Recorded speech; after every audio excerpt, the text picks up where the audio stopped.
চাৰিওফালে এনেকুৱা লাগিছে যেন মই কোনোবা ছুইজাৰলেণ্ড বা এনেকুৱা ঠাইত আহি পাইছোঁ। এই যে চিনেমাবোৰত যে দেখায় ধুনীয়া ধুনীয়া ঠাই, তেনেকুৱাই লাগিছে। মই এনেকুৱা নিজকে অনুভৱ কৰি আছোঁ যে মই সঁচাকৈ কোনোবা বিদেশৰ কোনোবা এনেকুৱা টুৰিষ্ট প্লেচত আহি পাইছোঁ নেকি, য'ত নেকি ইমান ধুনীয়া দৃশ্য, সঁচাকৈয়ে চাবলগীয়া দৃশ্য। কি খবৰ, ভালে আছে নহয়? আজি মই এনেকুৱা ঠাইত আহি পালোঁ যিটো ঠাইৰ কথা মই নিজে ইমান দিনে শুনাৰ পিছতো মই আহিব পৰা নাছিলোঁ, কিন্তু আজি আহিলোঁ। এবাৰ গেছ কৰি চাওকচোন, এবাৰ চিন্তা কৰি চাওক, এই ঠাইডোখৰ ইমান ধুনীয়া লাগিছে নহয়, ইমান ধুনীয়া চিনাৰী। এইটো সঁচাকৈয়ে খুবেই ভাল লগা চিনাৰী। আৰু এই ঠাইটো আমাৰ গুগলতো পাব। এই ঠাইটো আমাৰ অসমৰ এটা বিখ্যাত নাম। এই ঠাইৰ নামটো আপোনালোকে যদি কিতাপে পত্ৰে পঢ়িছে বা গুগলত চাৰ্চ কৰে পাব। আপুনি নিজে এবাৰ চিন্তা কৰি চাওকচোন এই ঠাইখনৰ নাম কি হ'ব পাৰে। চাৰিওফালে কিমান ধুনীয়া পানীৰ দৃশ্য।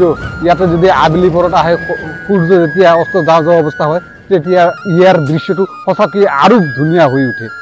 এই দেখিছে নহয়, ইমান ধুনীয়া। এইটো হ'ল আমাৰ অসমৰ বিখ্যাত কেইখনমান বিলৰ ভিতৰত নাম জাদা বিল। এই বিলখনৰ নাম হ'ল কামৰঙা বিল। চাৰিওফালে এনেকুৱা লাগিছে যেন মই কোনোবা ছুইজাৰলেণ্ড বা এনেকুৱা ঠাইত আহি পাইছোঁ। এই যে চিনেমাবোৰত যে দেখায় ধুনীয়া ধুনীয়া ঠাই, তেনেকুৱাই লাগিছে। মই এনেকুৱা নিজকে অনুভৱ কৰি আছোঁ যে মই সঁচাকৈ কোনোবা বিদেশৰ কোনোবা এনেকুৱা টুৰিষ্ট প্লেচত আহি পাইছোঁ নেকি, য'ত নেকি ইমান ধুনীয়া দৃশ্য, সঁচাকৈয়ে চাবলগীয়া দৃশ্য।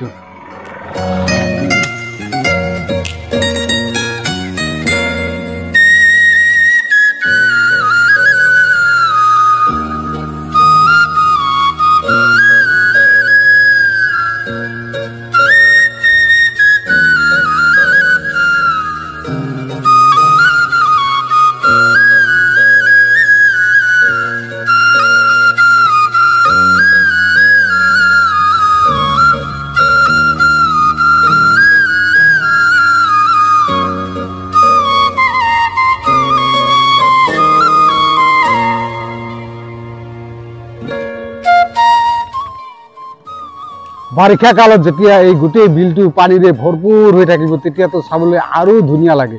এতিয়া ধৰক চাৰিওফালে খৰাং, পানী শুকাই গৈছে, তথাপি কিন্তু ইয়াতে ইমান পানী আছে। আমি সঁচাকৈয়ে ভবা নাছিলোঁ যে আমাৰ ঘৰৰ কাষতে ইমান ধুনীয়া দৃশ্য আছে।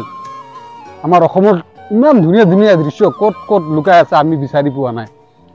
কামৰঙা বিলৰ সুন্দৰ দৃশ্য, ইমান ধুনীয়া দৃশ্য, মানে মই কওঁ যে আমাৰ অসমখন সঁচাকৈয়ে সোণৰ অসম।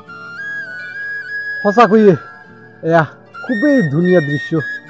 চাওকচোন এই দুই কাষে কি ধুনীয়া ধুনীয়া গছ, ইমান ধুনীয়া দৃশ্য, সঁচাকৈয়ে মানে মুখেৰে বা এই শব্দৰে বৰ্ণনা কৰিব নোৱাৰি, ইমান ধুনীয়া লগা ঠাই এইখন। আৰু আপুনি যদি কেতিয়াবা এই ঠাইত আহে, তেন্তে এই কামৰঙা বিললৈকে নিশ্চয় আহিব। ইয়াতে অহাৰ পিছত মই কেইবাজনো লগ পালোঁ। তাৰ ভিতৰত এজন হ'ল, তোমাৰ নাম কি ভাইটি? তাপস দেৱ। তাপস দেৱ। ক'ৰ পৰা আহিছে? বঙাইগাঁও। বঙাইগাঁও। তুমি ইয়াতে কি কাৰণে আহিছিলা? এনেই ঘূৰিব কাৰণে, জেগাটো ভাল আছে এইকাৰণে আহিছোঁ, ঘূৰি আছোঁ। আপোনাৰ লগত লগ পালোঁ, ভাল লাগিল। বাৰু তোমাৰ লগত আৰু কোনোবা আহিছে নেকি? এই যে বন্ধুবিলাক চব আছে। অঁ, চব আহিছে, এইফালে চব বন্ধু আছে, এইফালে বন্ধু আছে। চবে তলত গৈছে ফটো উঠিব গৈছে, দেখবা গৈছে, নতুন আহিছে সবাই। হয় নেকি? ভাল লাগিছে তুমি আহিছে। আৰু এইটো ঠাইৰ বিষয়ে আগে পিছে কেনেকৈ শুনিছা? আগতে শুনিছোঁ, মানে এইটো ভাল বোলে, ব্ৰিজখন ভাল আছে, ব্ৰিজ বনাই আছে বোলে, এইফালে বোলে প্লেচটো ভাল আছে ফটো শ্বুট কৰাৰ কাৰণে। এনে ভাল আছে জেগাটো। কেনেকুৱা লাগিছে? মাইণ্ডটো ফ্ৰেছ হৈ যায়, মাইণ্ডটো সঁচাকৈয়ে ফ্ৰেছ হয়, মানে দেখিলে ভাল লাগে চব কিছু। মানে এনেকুৱা দেখিলে ফ্ৰেছ এনেকুৱাতো নাই এইফালে, মোৰ এইফালে, এইকাৰণে ইয়াতে অলপমান প্লেচত আহিছোঁ ঘূৰিবৰ কাৰণে। যি হওক, ভাল লাগিছে না? তেন্তে যাওঁ দেখ। এয়া এজন ভাইটিক লগ পালোঁ, এই বঙাইগাঁৱৰ পৰা আহিছে ইয়াতে ভিডিঅ' বনাবৰ কাৰণে বা চেল্ফি উঠিব। ইয়াত ঠাইটোৱে তেনেকুৱা, কাৰণ ইয়াতে আহিলে সঁচাকৈয়ে ভাল লাগে। ইয়াৰ পৰা যাবৰ ইচ্ছাই নহয়, তথাপি যাবতো লাগিব, ঘৰতো যাবই লাগিব। তেন্তে আজিৰ এই ভিডিঅ'টো কেনেকুৱা লাগিছে মোক কমেণ্টত নিশ্চয় জনাব। আজিলৈ ইমানতে সমাপ্ত কৰোঁ, ধন্যবাদ।